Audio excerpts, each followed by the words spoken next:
Hello everyone, आप सभी का फिर से स्वागत है। ये घटना चक्र बिहार का डिस्कशन है और आज का टॉपिक है बिहार की अर्थव्यवस्था। तो चलिए स्टार्ट करते हैं। 22 फरवरी 2021 को बिहार के उप मुख्य एवं वित्त मंत्री तारकिशोर प्रसाद ने 2021-22 का बजट पेश किया। किसने पेश किया? तारकिशोर प्रसाद ने।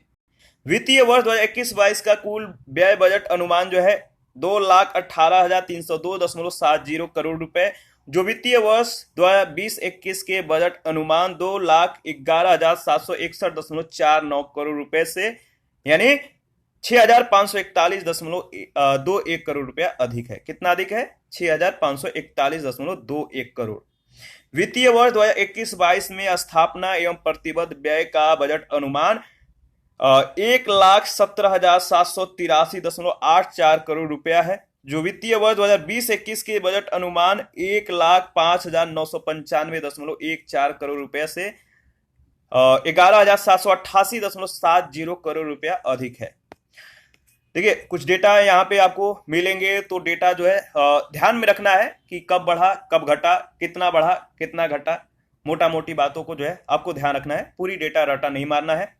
वित्तीय वर्ष 2021-22 का वार्षिक स्कीम का कुल बजट अनुमान 1,00,000 करोड़ रुपया है, जो वित्तीय वर्ष 2020-21 के बजट अनुमान 1,00,000 कितना 5,262.34 करोड़ रुपया से 5,262.34 करोड़ रुपया कम है। सुशासन के कार्यक्रम जो है 2020 से 25 आत्मनिर्भर बिहार के 7 निश्चय और 2020 से 25 के अंतर्गत वित्तीय वर्ष 2021-22 में कुल बजट का प्रावधान 4,671 करोड़ रुपया है। ध्यान रखना है। वित्तीय वर्ष 2021-22 में कुल राजस्व व्यय जो है 1,77,071.39 करोड़ रुपया अनुमानित किया गया है, जो वित्तीय वर्ष 2020-21 के बजट अनुमान कितना 1,64,751.19 करोड़ रुपया से कितना 12,320.20 करोड़ रुपया अधिक है। देखिए, डेटा कभी कभार थोड़ा सा मुझसे भी मिस्टेक हो सकता है, तो आप खुद से डेटा को मतलब कि आप जो है काउंट करके बढ़िएगा। वित्तीय वर्ष 2021-22 में कुल पूंजीगत व्यय जो है आपका वो कितना है 41,231.31 करोड़ रुपया अनुमानित किया गया है, जो वित्तीय वर्ष 2020-21 के बजट अनुमान 47,010.30 करोड़ रुपया से 5,778.99 करोड़ रुपया कम है। वित्तीय वर्ष 2021-22 में राजस्व एवं पूंजीगत कुल व्यय जो है वो कितना है 2,18,302.70 करोड़ रुपया, क्रमशः 81.11% एवं 18.89% है। वित्तीय वर्ष 2021-22 में विकासात्मक एवं गैर विकासात्मक व्यय जो है क्रमशः आप देख लीजिए कितना, तो 1,52,267.24 करोड़ रुपया एवं 66,035.46 करोड़ रुपया है, जो कुल व्यय का कितना कुल व्यय का 2,18,302.70 करोड़ रुपए का क्रमशः 69.75% और 30.25% है। वित्तीय वर्ष 2021-22 में कुल राजस्व प्राप्तियां 1,86,267.29 करोड़ रुपए अनुमानित है, जो वित्तीय वर्ष 2020-21 के बजट अनुमान 1,83,923.99 करोड़ रुपया से 2,343.30 करोड़ रुपया अधिक है। वित्तीय वर्ष 2021-22 में राज्य के अपने स्रोतों से कर राजस्व के रूप में 35,050 करोड़ रुपया अनुमानित है, जो वित्तीय वर्ष 2020-21 के बजट के अनुसार कितना 34,750 करोड़ रुपया से यानी 300 करोड़ रुपया अधिक है।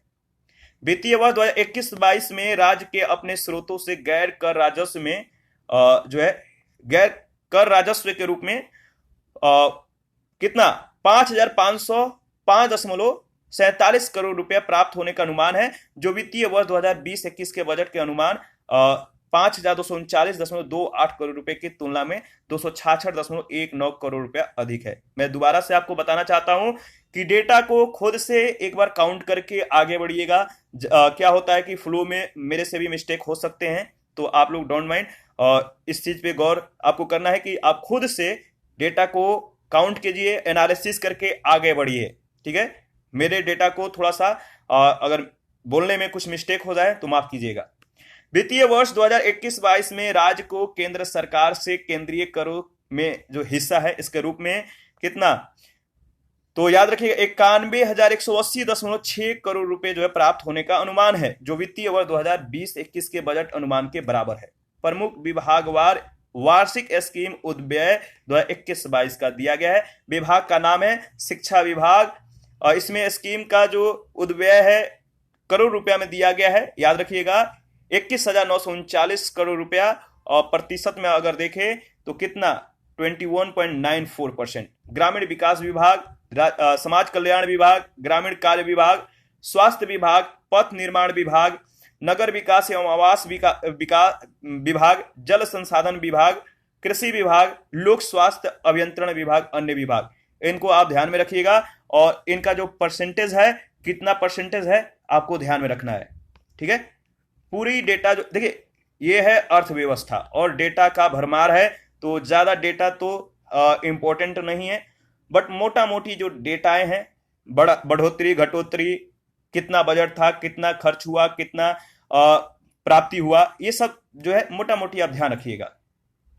वित्तीय वर्ष देखिए 2021-22 में राज्य को केंद्र सरकार से सहायक अनुदान के रूप में जो है आपका 54,531.21 करोड़ रुपए प्राप्त होने का अनुमान है, जो वित्तीय वर्ष 2020-21 के बजट अनुमान कितना 52,754.10 करोड़ रुपया से 1,777.11 करोड़ रुपया अधिक है।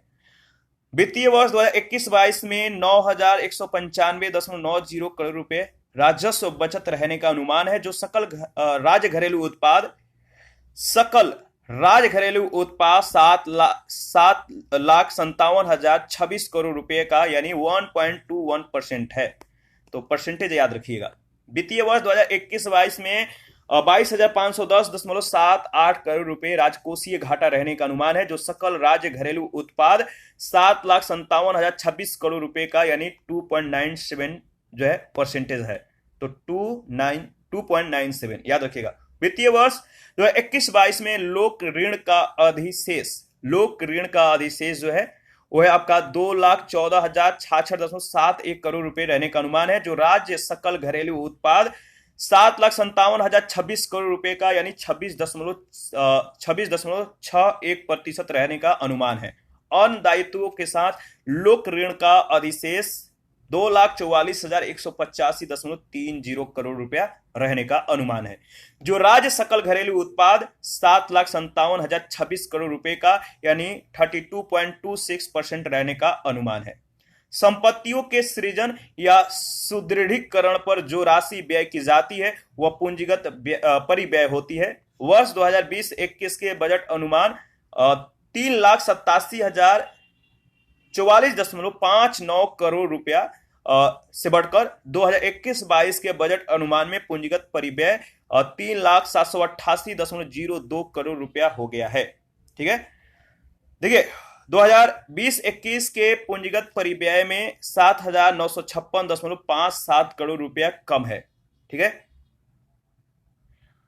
देखिए वर्ष 2020-21 के अंत में पुनरीक्षित लोक ऋण 1,78,755.92 करोड़ रुपया अनुमानित है, जो सकल राज्य घरेलू उत्पाद 6,46,146 करोड़ 6,46,146 करोड़ रुपए का यानी 27.66% है।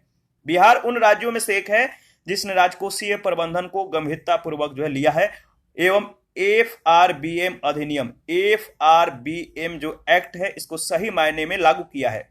वित्तीय वर्ष 2021-22 में राजकोषीय घाटा 2.97% अनुमानित किया गया है, इसको ध्यान में रखिएगा, इंपॉर्टेंट है। वित्तीय वर्ष 2021-22 के लिए राजकोषीय घाटे का जो अधिसीमा है 3% निर्धारित है। वित्त मंत्रालय भारत सरकार के द्वारा चालू वित्तीय वर्ष 2020-21 में निव्वल ऋण अधिसीमा सकल राज्य घरेलू उत्पाद का 3% से बढ़ाकर 5% किया गया है। इन सभी डेटा को जो है आपको ध्यान में रखना है। तो ये वास्तविक बजट एक झलक, ठीक है। तो आप जो है इस डेटा को अच्छे से एनालिसिस करके आगे बढ़िएगा। मैं दोबारा से रिपीट कर रहा हूं, इस डेटा को आप एक बार अच्छे से एनालिसिस कीजिएगा, इसके बाद आगे बढ़िएगा। मैं डेटा को एक बार मिनिमाइज कर देता हूं ताकि पूरी तरह से आपको दिख जाए, ठीक है। एनालिसिस कीजिए इसका, जो है एनालिसिस करके अच्छे से आगे बढ़िए। ठीक है, यहां पे है रुपया कहां से आता है, रुपया कहां से कितना आता है, और जो रुपया है कहां पर कितना खर्च होता है, तो इसके बारे में हम लोग डिस्कस करेंगे। पहले हम लोग डिस्कस करेंगे रुपया आता है कहां से, कितना आता है, कहां से कितना आता है। तो 21-22 के संदर्भ में अगर बात करें तो देखिए 16.04 रुपया जो है राज्य सरकार के राजस्व से आता है, और इसके बाद 41.73 जो रुपया है, 41.73 रुपया, यानी 1 रुपया की हम लोग बात कर रहे हैं। ठीक है, 1 रुपया में जितना पैसा होता है उसमें कितना पैसा कहां से आता है, किन किन मतलब कि कह सकते हैं कि किन किन चीजों से आता है, कहां कहां से आता है और कितना आता है, इसको हम लोग डिस्कस कर रहे हैं। तो 16.04 जो कह सकते हैं पैसा है राज्य सरकार के राजस्व से प्राप्त होता है। 41.73 जो है केंद्रीय करों में राज्य का जो हिस्सा होता है यहां से आता है। राज्य का कर भिन्न राजस्व से 2.51 और 24.96 जो है केंद्र सरकार से सहायता के अनुदान के रूप में मिलता है, और 14.56 पैसा जो है लोक ऋण से प्राप्त होता है। 0.20 कह सकते हैं कि ऋणों की वसूली से प्राप्त होता है। और रुपया, 1 रुपया में कहां कितना जो है जाता है, कितना खर्च होता है, तो देखिए सबसे ज्यादा सामाजिक सेवाओं में खर्च होता है 41.64 रुपया, यानी 1 रुपया में जो होता है 41.64 जो है सामाजिक सेवाओं में खर्च कर दिया जाता है। सामान्य सेवाओं में 27.60 पैसा जो है खर्च हो जाता है। ऋण और पेशगियां, ठीक है, 0.62%, या कह सकते हैं 1 रुपया में 0.62 जो होता है इसको ऋण और पेशगियों में खर्च होता है। लोक ऋण में 4.17 और 0.01 जो है ये जो पैसा खर्च हो जाता है, रुपया जो जाता है, कह सकते हैं कि जो खर्च कर दिया जाता है सहायता, अनुदान और अंशदान में। और आर्थिक सेवाओं में 25.97 जो पैसा है खर्च होता है। तो रुपया आता है और रुपया जाता है, कहां से कितना आता है और कितना कहां जाता है, इन बातों को ध्यान रखिएगा। देखिए, राज्य की वित्तीय स्थिति बेहतर है, जो कि निम्नलिखित राजकोषीय उपलब्धियों के द्वारा प्रदर्शित जो है हो रही है। जो है 19-20 में राजकोषीय घाटा सकल राज्य घरेलू उत्पाद जो है देख सकते हैं आप, इतना करोड़ रुपयों को 1.98% रहा, जो कि 3% की निर्धारित अधिसीमा के अधीन है। 2019-20 के अंत में लोक ऋण जो है 1,48,180.26 करोड़ रुपया रहा, जो सकल राज्य घरेलू उत्पाद का कितना 24.01% है। वहीं 31 मार्च 2020 के अंत तक लोक ऋण तथा अन्य दायित्वों के अंतर्गत कुल देयता जो है आप देख सकते हैं 1,90,898.85 करोड़ रुपए की है। 2019-20 में ब्याज भुगतान कुल राजस्व प्राप्ति का 8.85% रहा, जो कि 14वें वित्त आयोग की अनुशंसा के आलोक में 10% तक अधिकतम रहना चाहिए। राज्य सरकार ने विगत कई वर्षों से लगातार राजस्व आधिक्य प्राप्त किया है। तो 19-20 में राजस्व आधिक्य जो है 698.87 करोड़ रुपए का रहा है, जो कि बिहार राजकोषीय उत्तरदायित्व और बजट प्रबंधन अधिनियम 2006 के आलोक में वर्ष 2008-9 से राजस्व आधिक्य बनाए रखना है, इसके अनुपालन में है। बिहार की आर्थिक वृद्धि का घोतक जो है मुख्य रूप से तृतीय क्षेत्र ही है। तृतीय क्षेत्र में पिछले 2 वर्षों में 10% से भी अधिक वृद्धि जो है दर्ज की गई है। देखिए, एफआरबीएम एक्ट 2006 होने के उपरांत 2014-15 तक बिहार की आर्थिक वृद्धि दर औसतन 10% से अधिक रही है। साथ ही 2018-19 और 19-20 में बिहार के आर्थिक विकास दर देश के प्रमुख राज्यों के मध्य सर्वोच्च रहा। राजकोषीय उत्तरदायित्व एवं बजट प्रबंधन अधिनियम राजकोषीय समेकन को एक कानूनी संस्थागत ढांचा प्रदान करता है।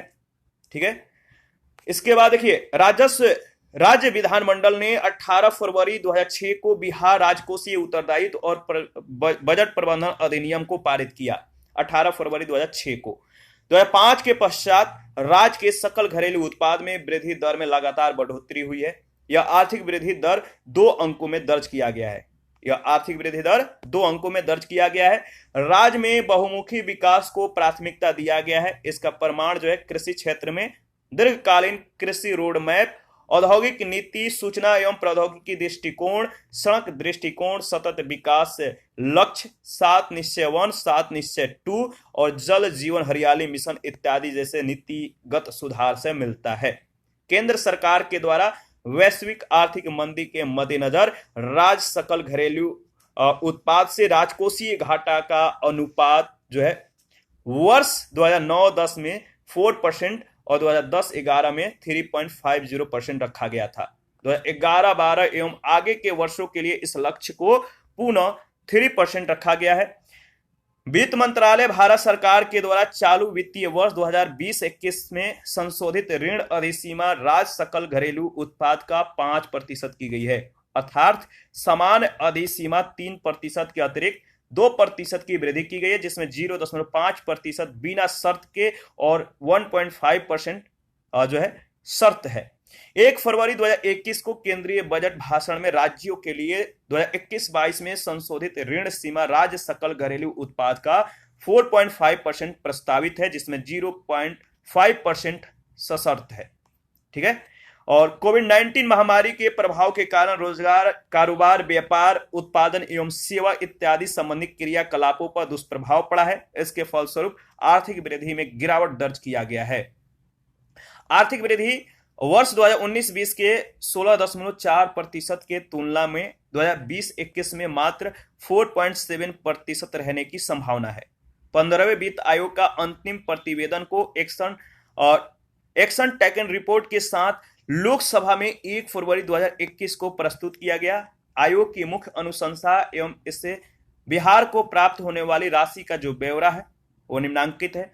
ध्यान दीजिएगा, आयोग के द्वारा वित्तीय वर्ष 2021 से वर्ष 2026 यानी पंचाट अवधि के लिए पंचाट अवधि यानी 2021 से 2026 की अवधि के लिए केंद्रीय करों में राज्य की हिस्सेदारी विभाज्य पूल को 41% वर्टिकल रूप में अनुशंसित किया गया है। इसमें बिहार की हिस्सेदारी 10.058% है। 14वें वित्त आयोग की अनुशंसा के आलोक में प्राप्त हिस्सेदारी यानी 9.66% के तुलना में बिहार की हिस्सेदारी बढ़ी है। 15वें वित्त आयोग के द्वारा ग्रामीण स्थानीय निकायों को कुल 19,561 करोड़ रुपए का अनुदान अनुशंसित किया गया है। 14वें वित्त आयोग में यह अनुदान 18,916 करोड़ रुपया था और इस प्रकार 14वें वित्त आयोग की अपेक्षा 645 करोड़ रुपया अधिक प्राप्त होगा। शहरी निकायों के लिए 11,689.00 करोड़ रुपया बिहार राज्य के लिए अनुशंसित किया गया है। 14वें वित्त आयोग में जो है यह राशि 14वें वित्त आयोग में यह राशि मात्र 2,140.99 करोड़ रुपए थी और इस प्रकार शहरी निकायों में अनुदान की राशि में लगभग 5 गुना वृद्धि हुई है। पंचायती राज संस्थाओं एवं शहरी निकायों के माध्यम से स्वास्थ्य क्षेत्र के लिए पहली बार 70,051 करोड़ रुपए की अनुदान राशि की अनुशंसा की गई है। बिहार राज्य के लिए राशि 6,017 करोड़ रुपए जो है अनुशंसित है। देखिए, state disaster response fund SDRF के तहत 14वें वित्त आयोग के द्वारा बिहार राज्य के लिए 2,591 करोड़ रुपए की राशि की अनुशंसा की गई थी, जो 15वें वित्त आयोग में बढ़कर 10,430 करोड़ रुपया हो गया है। यह पिछले आयोग के तुलना में 4 गुना अधिक है। 15वें वित्त आयोग की अनुशंसा में नए शहरों की स्थापना के लिए 8,000 करोड़ रुपए का प्रावधान है। यह अनुदान प्रतिस्पर्धा आधारित होगी। 2005 के बाद राज्य सरकार के द्वारा आर्थिक, सामाजिक तथा वित्तीय सुधार किए जाने के फलस्वरूप राज्य के आर्थिक एवं वित्तीय ढांचा में उल्लेखनीय सकारात्मक परिवर्तन दर्ज किया गया है। वर्ष 2005 से 2020 के बीच 11.8% की आर्थिक विकास दर अपने आप में इस तथ्य को प्रमाणित करता है। यह आर्थिक विकास समावेशी है क्योंकि 2004-05 के तुलना में 2011-12 में गरीबी की दर जो है लगभग 20% बिंदु से ज्यादा की गिरावट दर्ज की गई है। ठीक है। देखिए, बिहार की आर्थिक वित्तीय स्थिति में दीर्घकालीन परिवर्तन जो हुआ है इसके बारे में पूरा डेटा दिया गया है, तो एक बार एनालिसिस करके आगे बढ़िएगा। ठीक है, तो एनालिसिस कीजिए। जीएसडीपी वृद्धि दर चालू मूल्यों पर देख सकते हैं 1990-91 एवं 2004-05 के मध्य 9.0 है। ये वार्षिक विकास दर जो है प्रतिशत में ध्यान रखिएगा 2004-05 और 2019-20 के मध्य 14.8%। जीएसडीपी वृद्धि दर याद रखिएगा न्यू डेटा को 2004-05 और 2019-20 के मध्य 11.8 रहा है। तो आप एक बार एनालिसिस कर लीजिएगा। ठीक है, आगे बढ़ते हैं। वित्तीय वर्ष 2004-5 से 2014-15 के दौरान राज्य की आर्थिक विकास दर 10.3% रही थी, जिसे बिहार राज्य पूरे देश में उच्च आर्थिक वृद्धि दर प्राप्त करने वाला राज्यों में शुमार है। इस दौरान अर्थव्यवस्था के 3 क्षेत्रों कृषि, उद्योग और सेवा का जो है आम मतलब कह सकते हैं कि बहुत ज्यादा अहम योगदान है। तो 3 क्षेत्र कृषि, उद्योग और सेवा का 2019-20 में राज्य का सकल घरेलू उत्पाद में 10.5% की वृद्धि दर से जो है वृद्धि दर्ज की गई थी, जो वर्ष 2018-19 के आर्थिक वृद्धि दर 9.3% से अधिक है। 2019-20 के आर्थिक विकास के प्रमुख वाहक जो है, पहला जो है याद रखिए खनन 329.2% सबसे ज्यादा, इसके बाद निर्माण 11.4%, इसके बाद ऊर्जा, गैस एवं अन्य उपयोगी सेवाएं 20.3%। ठीक है, जो वाहक है जो निम्न है इसको ध्यान रखिएगा, वाहक जो है निम्न है। पहला खनन, निर्माण सबसे ज्यादा खनन में, इसके बाद निर्माण, ऊर्जा, गैस एवं अन्य उपयोगी सेवाएं, इसके बाद परिवहन एवं सूचना सेवाएं हैं और लोक प्रशासन। तो याद रखिएगा। देखिए स्थिर मूल्यों यानी आधार वर्ष 2011-12 पर सकल राज्य घरेलू उत्पाद का क्षेत्रवार विकास दर यहां पे आप देख सकते हैं।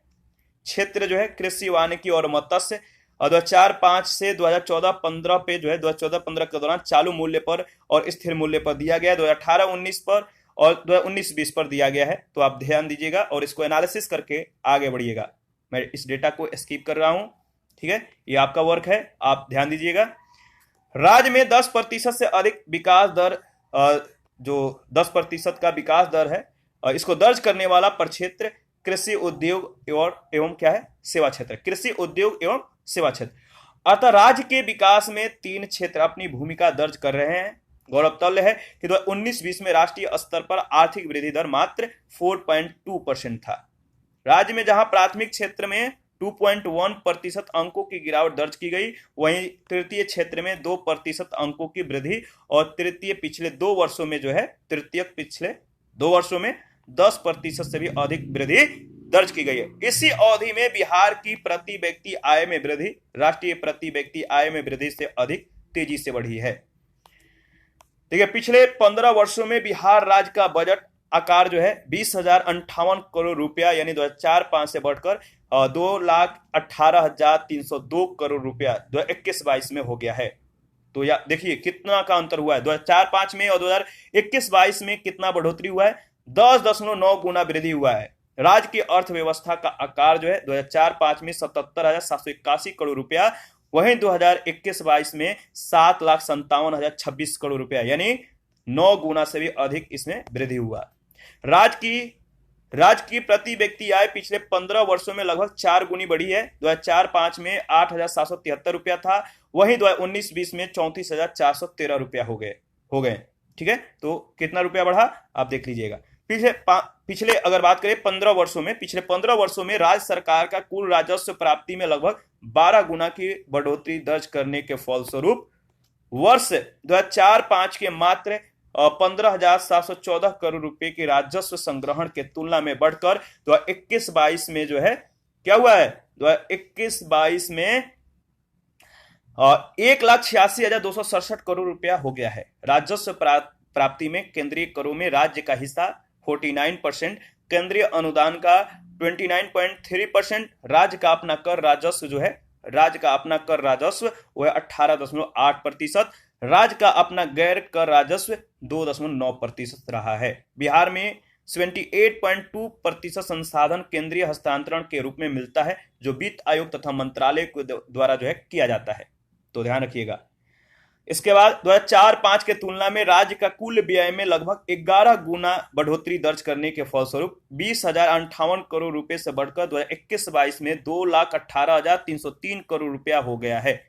राजस्व व्यय में जहां 12.1 गुना वृद्धि दर्ज की गई है, वहीं पूंजीगत परिव्यय में भी 25.6 गुना की वृद्धि एक सराहनीय उपलब्धि है। यह पूंजीगत निवेश आर्थिक विकास को तेजी प्रदान करने में सहायक सिद्ध हुआ है। और इसी प्रकार यदि राज्य के विकासमूलक व्यय पर नजर डालें तो पिछले 15 वर्षों में यह 16.5 गुना से भी ज्यादा हो गया है।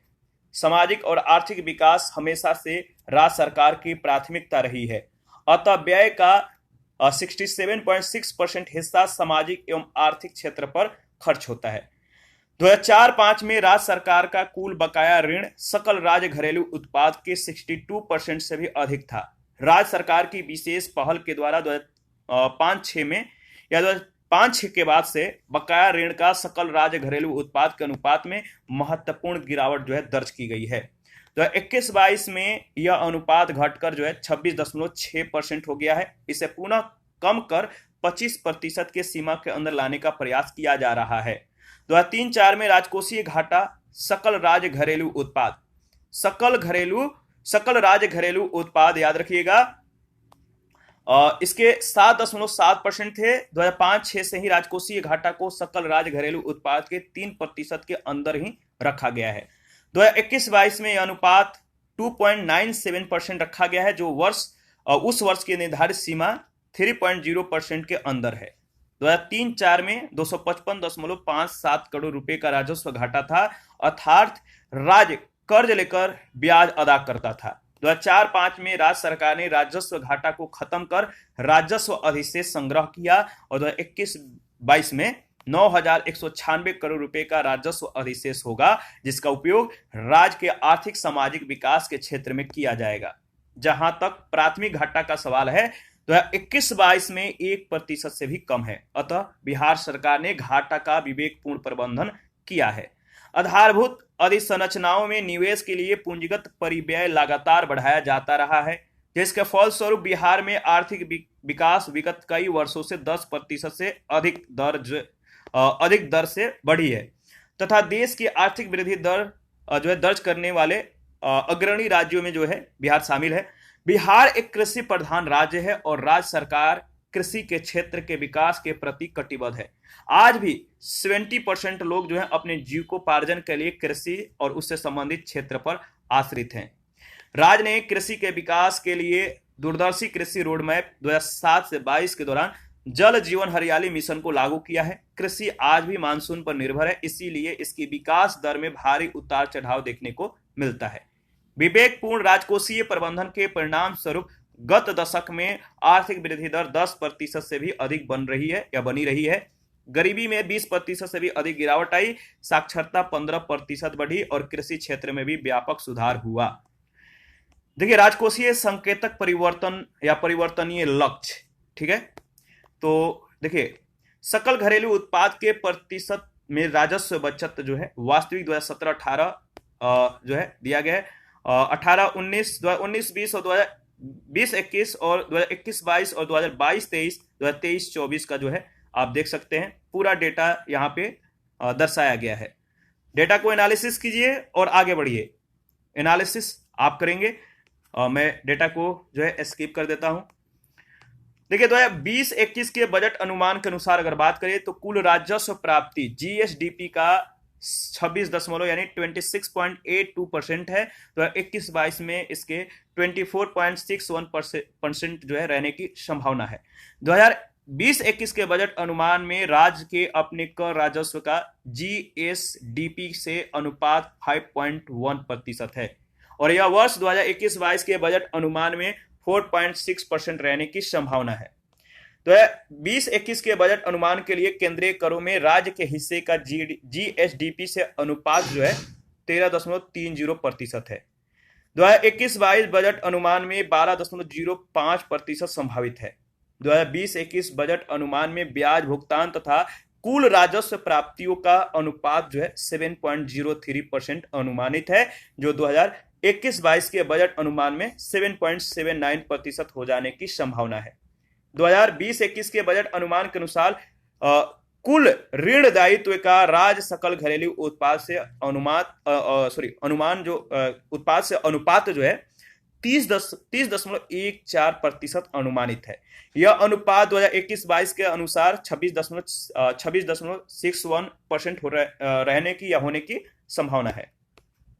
न्याय के साथ विकास के सिद्धांत के प्रति अपनी प्रतिबद्धता कायम रखते हुए आगामी 5 वर्षों में बिहार के विकास के लिए सुशासन के कार्यक्रम वर्ष 2020 से 2025 के तहत आत्मनिर्भर बिहार के 7 निश्चय 2020-25 कार्यक्रम को संपूर्ण राज्य में लागू किया गया है। 7 निश्चय 2 को, और इसका समय क्या है? 2020 से 2025 के बीच। 2021-22 में विभिन्न विभागों के अंतर्गत कुल बजट प्रावधान 4,671 करोड़ रुपए जो है किया गया है। आत्मनिर्भर बिहार के 7 निश्चय 2 के तहत क्रियान्वित किए जाने वाले जो कार्यक्रम है इसको ध्यान रखिएगा। युवा शक्ति बिहार की प्रगति, सशक्त महिला सक्षम महिला, हर खेत तक सिंचाई का पानी, स्वच्छ गांव समृद्ध गांव, स्वच्छ शहर विकसित शहर, सुलभ संपर्कता, सबके लिए अतिरिक्त स्वास्थ्य सुविधा। इसके तहत निम्नलिखित कार्यक्रम संचालित किए जाएंगे। पहला है बेहतर पशु स्वास्थ्य प्रबंधन के लिए आधारभूत व्यवस्थाएं, गांव गांव तक लोगों के लिए स्वास्थ्य सुविधाओं की बेहतर उपलब्धता। जल जीवन हरियाली अभियान के अंतर्गत विभिन्न योजनाओं के क्रियान्वयन के लिए 3 वर्षों में 2019-20, 2020-21 और 2021-22 में कुल कितना 24,524 करोड़ रुपए का व्यय अनुमानित है। बिहार में बोधगया, राजगीर, नालंदा और वैशाली पर्यटक स्थल हैं। इसका अतिरिक्त राज्य सरकार ने राज्य में 8 जो है 8 परिपथों की योजना बनाई है। ये जो 8 परिपथ हैं, बौद्ध परिपथ, जैन परिपथ, रामायण परिपथ, शिव शक्ति परिपथ, सूफी परिपथ, सिख परिपथ, गांधी परिपथ और पारिस्थितिकी यानी इको परिपथ। भारतीय पर्यटन सांख्यिकी 2019 के अनुसार 2018 में घरेलू पर्यटकों को आकर्षित करने के मामले में बिहार का देश में 14वां और विदेशी पर्यटकों के आगमन के लिहाज से 9वां स्थान था। 2018 और 2020 के बीच घरेलू पर्यटकों की वृद्धि दर 1.1% था और विदेशी पर्यटकों की संख्या अपरिवर्तित रही। बिहार के 3 सबसे समृद्ध जिले पटना, ठीक है, कितना देखिए, बिहार के 3 सबसे समृद्ध जिले पटना 1,12,604 रुपया यहाँ का जो है, और बेगूसराय इसके बाद, और इसके बाद जो है आपका कितना बेगूसराय, देखिए सबसे समृद्ध जो जिला है पटना, बेगूसराय, और जबकि सबसे गरीब जिला जो है वो है किशनगंज, अररिया और शिवहर। उल्लेखनीय है कि सभी समृद्ध जिले दक्षिण बिहार के हैं और सभी गरीब जिले उत्तर बिहार के। वर्तमान में राज्य का एकमात्र चिड़ियाघर पटना में अवस्थित है। अब जो है अररिया जिला के रानीगंज वृक्ष वाटिका में राज्य का दूसरा चिड़ियाघर 2021 में प्रारंभ करने की तैयारी की जा रही है। बिहार के सतत विकास के लिए 2015 में राज्य सरकार के द्वारा 7 निश्चय योजना अभियान जो है प्रारंभ किया गया था और इसके अंतर्गत 5 वर्षों के लिए विकास के 7 लक्ष्य आर्थिक हल, युवाओं को बल आरक्षित रोजगार, महिलाओं का अधिकार, हर घर बिजली, हर घर नल का जल, घर तक पक्की गली नालियां, शौचालय निर्माण, घर का सम्मान, अवसर बढ़े, आगे बढ़े निर्धारित किए गए हैं। विगत 5 वर्षों में कठिन परिश्रम और सतत अनुश्रवण के बल पर हमने लक्ष्य के अनुरूप उपलब्धियां प्राप्त की है। बिहार राज्य की नदियों को जोड़ने की योजना के तहत कोसी बेसिन के महानंदा बेसिन में जो है जलांतरण की एक महत्वाकांक्षी योजना कोसी मेची लिंक की योजना पर भारत सरकार का इन्वेस्टमेंट क्लियरेंस जो दिनांक यानी डेट जो है 8/12/2020 को प्राप्त हो गया है और इस योजना के क्रियान्वयन से अररिया, कटिहार, किशनगंज और पूर्णिया जिले के 2.14 लाख हेक्टेयर क्षेत्र में सिंचाई की सुविधा उपलब्ध हो सकेगी। स्मार्ट सिटी योजना, इस योजना के अंतर्गत राज्य में स्मार्ट सिटी के रूप में विकसित करने के लिए भागलपुर, मुजफ्फरपुर, पटना और बिहार शरीफ का प्रस्ताव स्वीकृत है। याद रखिएगा, राजगीर में नेचर सफारी का निर्माण किया जा रहा है। राज्य में कुल 10 जिलों वैशाली, बेगूसराय, सीतामढ़ी, मधुबनी, जमुई, सिवान, बक्सर, पूर्णिया, सारण एवं समस्तीपुर में नए चिकित्सा महाविद्यालय एवं अस्पताल निर्माण की स्वीकृति दी गई है। ठीक है, आज का सेशन यहीं पे समाप्त करते हैं। नेक्स्ट सेशन में कृषि एवं सिंचाई के बारे में डिस्कस करेंगे। आप अपना प्रतिक्रिया जरूर दीजिए, आपके प्रतिक्रियाओं का हमें बेसब्री से इंतजार रहता है। और जिन लोगों ने Telegram channel, Telegram quiz group, Facebook page, Instagram को ज्वाइन नहीं किया है, वीडियो के डिस्क्रिप्शन बॉक्स में उसका लिंक है, आप ज्वाइन कर सकते हैं। और जिन लोगों को घटना चक्र बिहार का पीडीएफ चाहिए, यानी जो हम लोग डिस्कस करें, जिस पीडीएफ को हम लोग डिस्कस करें, अगर आपको ये पीडीएफ चाहिए तो आप टेलीग्राम चैनल या टेलीग्राम क्विज सेक्शन को ज्वाइन कीजिए या चैनल के कम्युनिटी बॉक्स में जाइए, वहां पे इसके रिगार्डिंग में इंफॉर्मेशन को शेयर कर दिया गया है। थैंक यू, मिलते हैं नेक्स्ट सेशन में।